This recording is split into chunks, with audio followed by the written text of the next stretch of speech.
Ang, ng, at, ng, ay magkaibang salita sa wikang Filipino na may magkaibang gamit.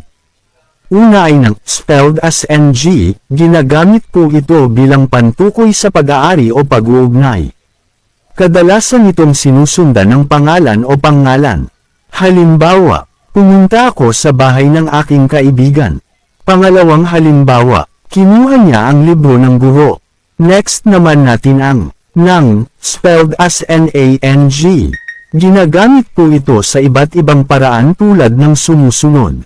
Una, bilang pang-abay na pamaraan, tumakbo siya ng mabilis. Pangalawa, bilang pamalit sa noo upang ipakita ang panahon. Dumating siya ng maaga. Pangatlo, upang ulitin ang pandiwa, tumawa ng tumawa ang bata. Sa madaling salita, ang ng, spelled as ng ay kadalasang ginagamit upang ipakita ang pag-aari o kaugnayan, habang ang ng naman na spelled as nang ay ginagamit upang magbigay detalye sa paraan, oras, o ulitin ang aksyon. Maraming salamat po. Matuto tayo araw